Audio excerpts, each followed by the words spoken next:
It's easy to think of Sukuna as Jujutsu Kaisen's main villain. He's the first guy the heroes have to deal with. The threat of him getting his fingers back is a reoccurring plot point even as late as the season 1 finale. And now, at what looks like the end of the story, he's taken over Megumi Fushiguro's body, killed Satoru Gojo, and is facing off with the entire Jujutsu world. But this doesn't make him the final boss, or the most powerful villain. He's just the biggest show-off, the most direct threat.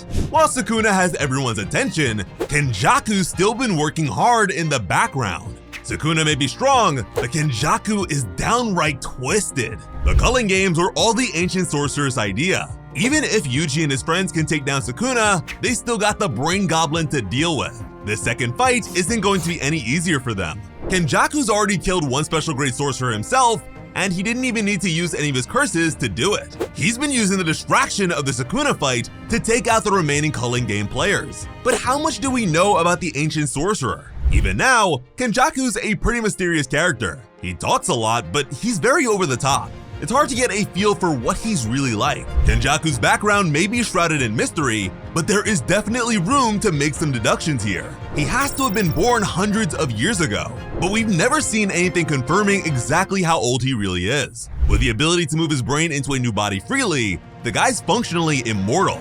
We do have some information though. From what we've seen, Kenjaku was active at least 1,000 years ago. That would make him part of the so-called golden age of Jujutsu sorcery, the Heian era. This also means he would have been alive at the same time as Sukuna, although that's hard to confirm. The Heian era lasted for about 200 years in the real world. It's possible he was only working with Uraume after Sukuna died. But Kenjaku could be even older than those two. The one thing we know for a fact about his past is his long-term rivalry/friendship with Tengen. If he's been around as long as the ancient sorcerer, that would make Kenjaku older than Sukuna. Tengen dates back as far as the Nara era at least, since that's when people started worshipping them.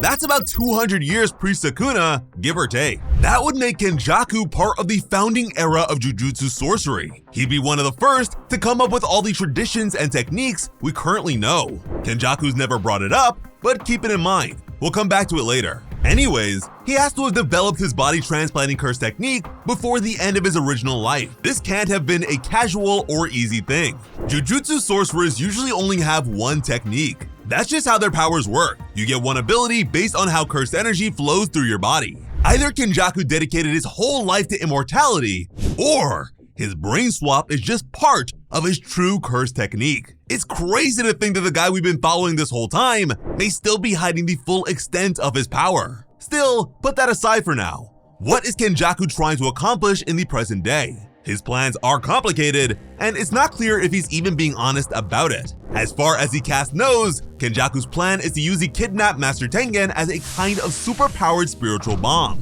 Tengen's supposed to be able to merge with compatible mortals, star plasma vessels. Kenjaku's going to use the culling game to prime Japan, creating these big cursed energy reserves, basically making everyone a fake star plasma. Then he'll use curse spirit manipulation to force Tengen to merge with all the people of Japan. What'll that do? Well, according to Kenjaku, he doesn't really know. He's just doing this to see what will happen. Maybe it'll be profound.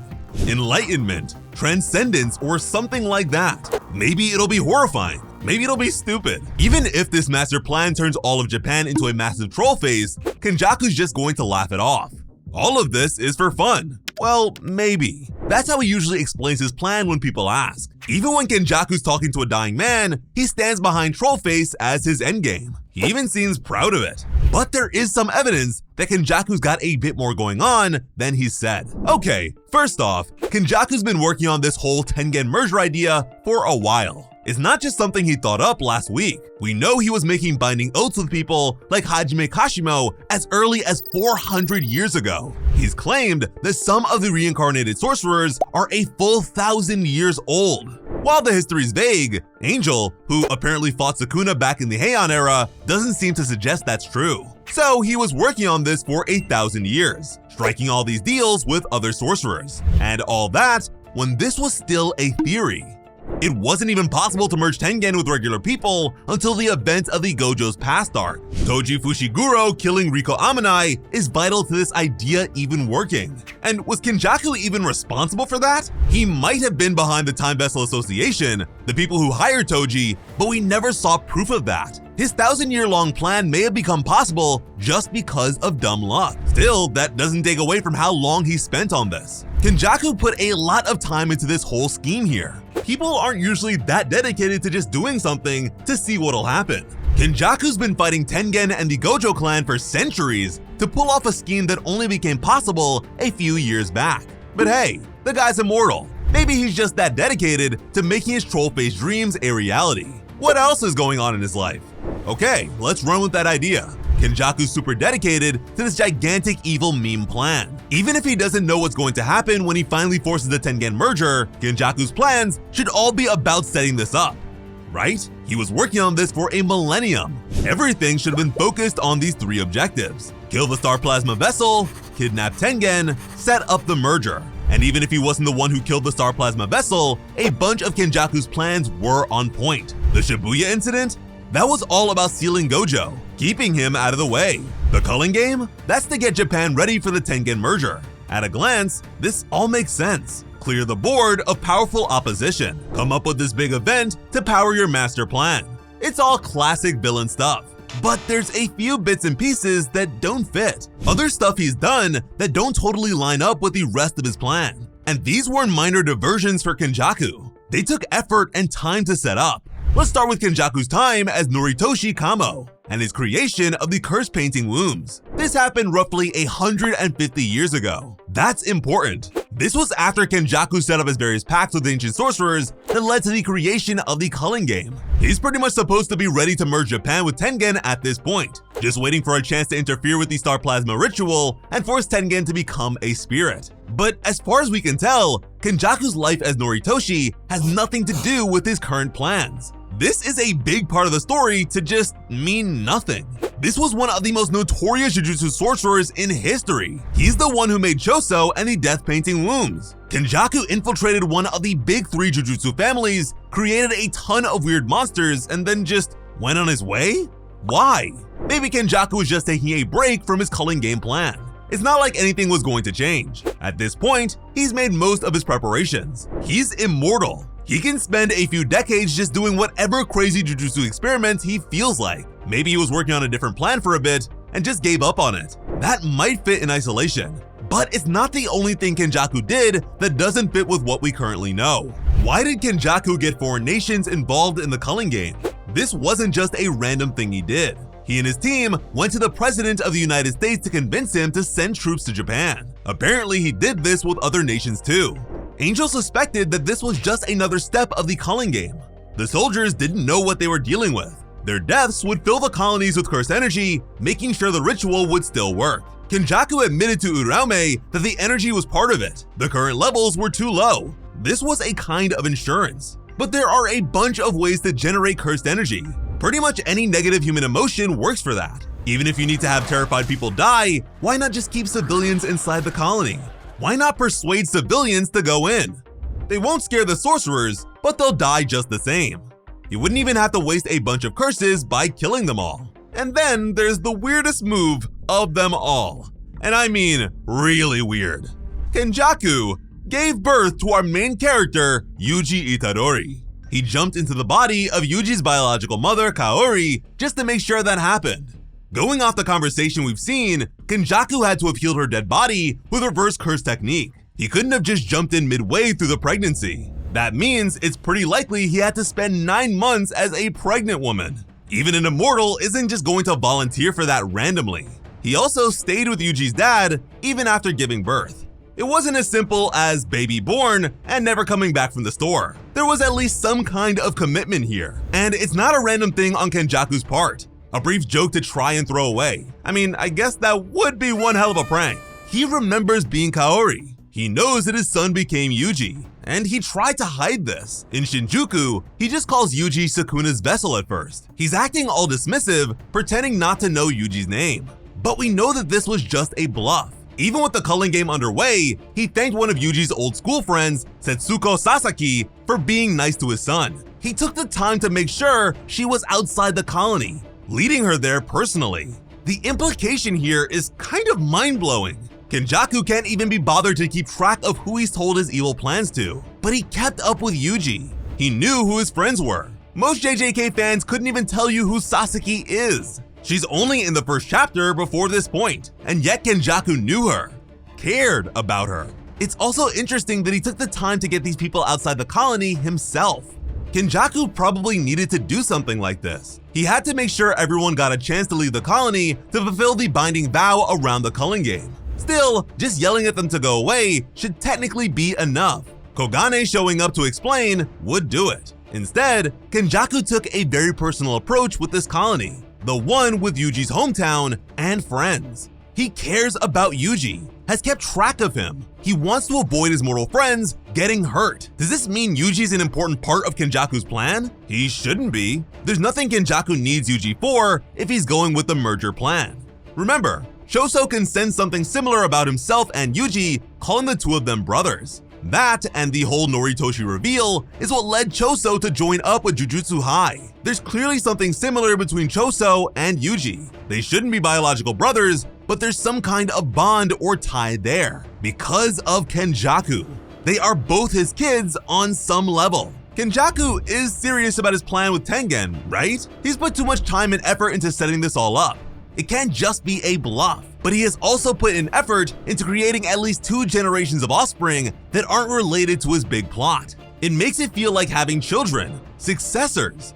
That should tie in somehow. Where Kenjaku's past children prototypes for his final plan. He has full control of Tengen and can direct the merger. Nothing says he has to let it be random. Is he trying something more like Geto's original plan, looking to turn ordinary people into sorcerers? That would fit with his first pitch. Kenjaku claimed that he was going to optimize cursed energy use back in Shibuya, even when everyone knew he wasn't Geto anymore. And for once, there's no trace of a smile or joke. He's very serious here. When Kenjaku finally left Shibuya, he told Yuji he expected a lot from him, and talked up the return of the Heian era in his inner monologue. And while he was saying that, Kenjaku was looking right at Yuji and Choso, his kids. Are they the foundation of his golden age of sorcery? Kenjaku could be lying when he says he doesn't care about what happens next. It keeps annoying the people he tells that to. Maybe he's deliberately acting like a villain, making sure that even if he pulls it off,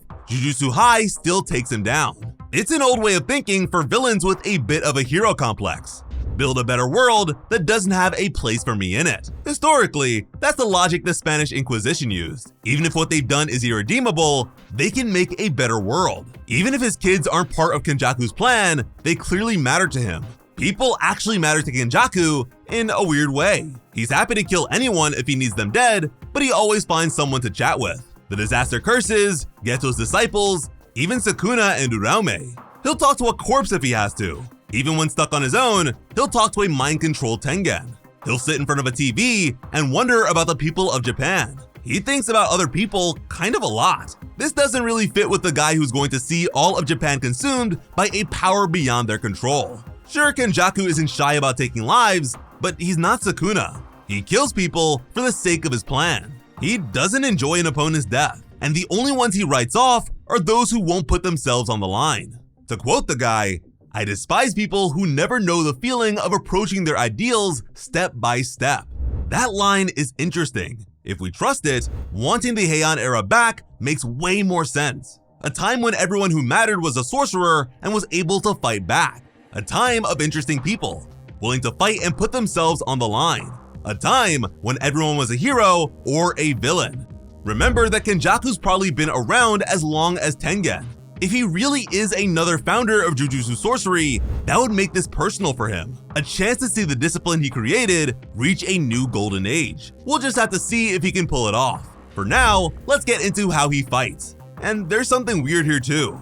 Primarily, Kenjaku relies on Suguru Geto's cursed spirit manipulation. It is an extremely powerful and versatile technique, though it's best known for its strategic side. Kenjaku is a minion master, able to throw a whole legion of cursed spirits at his foes. We saw what Geto was capable of during the night parade of 100 demons, where he unleashed 2,000 curses in one massive attack. Kenjaku, with centuries of experience and preparation, would go well above that. In particular, we've seen one especially powerful elephant curse. This thing was able to nullify a bunch of the toughest soldiers the American president could find, throwing them all through the air like they were nothing. Now, think back. Did we ever see this thing again? No, we didn't.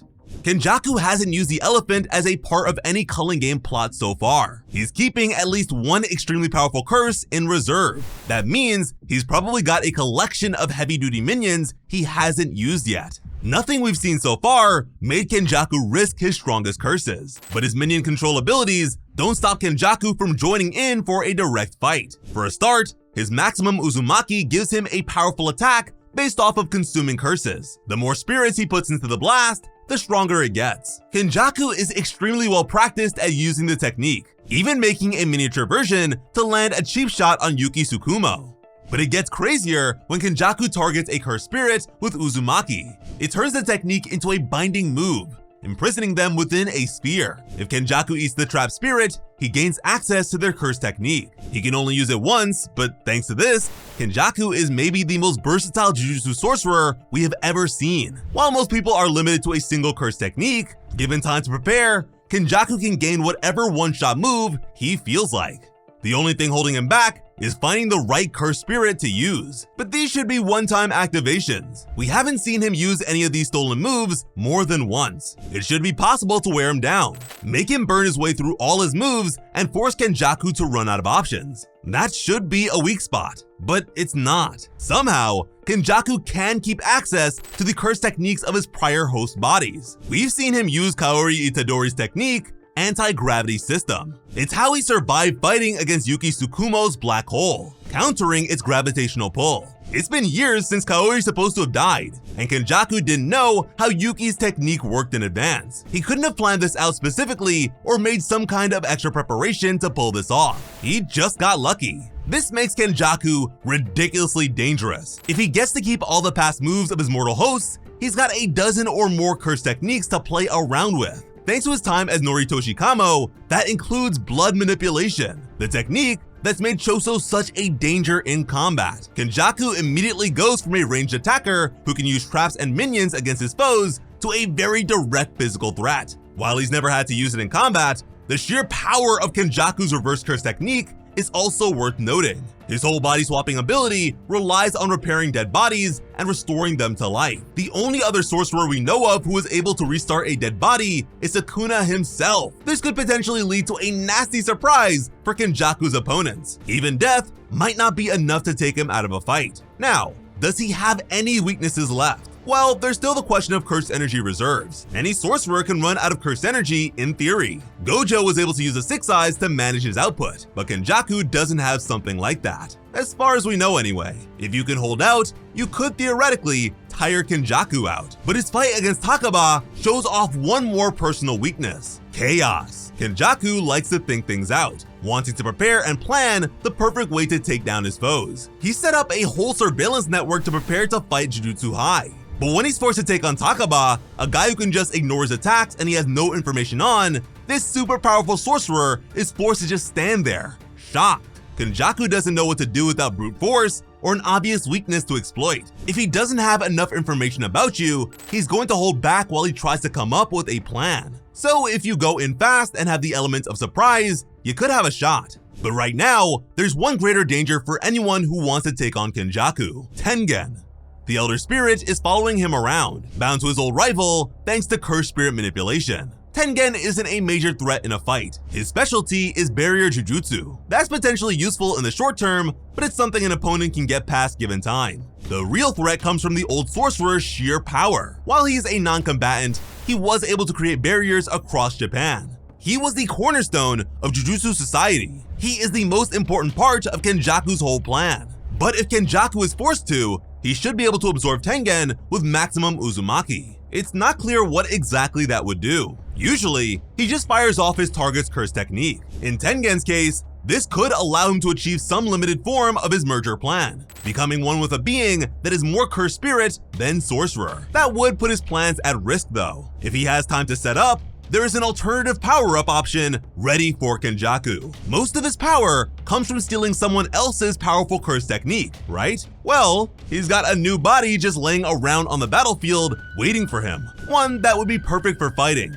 and one that he now knows about thanks to his surveillance. Satoru Gojo. Yeah, he got cut in half. So what? Kenjaku always heals bodies from death when changing vessels. This wouldn't be any different. The only problem is that Gojo's body is in Shinjuku, while Kenjaku is currently going between colonies trying to eliminate the last few contestants. He doesn't have an easy way to steal Gojo's corpse. Or does he? Kenjaku's got his cursed spirits all over the place. Is anyone even still paying attention to Gojo's body? We didn't see it during Sukuna's fight with Kashimo. It's just lying there, slightly off to the side. Uraume, the one person who isn't worried about Sukuna, has also joined the fight. If Kenjaku sent in some basic curses to steal Gojo's corpse, would anyone notice? Hell, him getting sliced in two just makes this easier for the curses. There's less Gojo to carry. But you know what? Even with everything we've already discussed about how much of a nightmare fighting Kenjaku will be, just remember, this isn't even his final form. Appreciate you guys coming through for the JJK content. If there's anything else you're curious about or would like to see us cover, go ahead and drop that comment. As always, I'm Sliceable Otaku. Thank you all so much for watching and have an awesome day. I love you.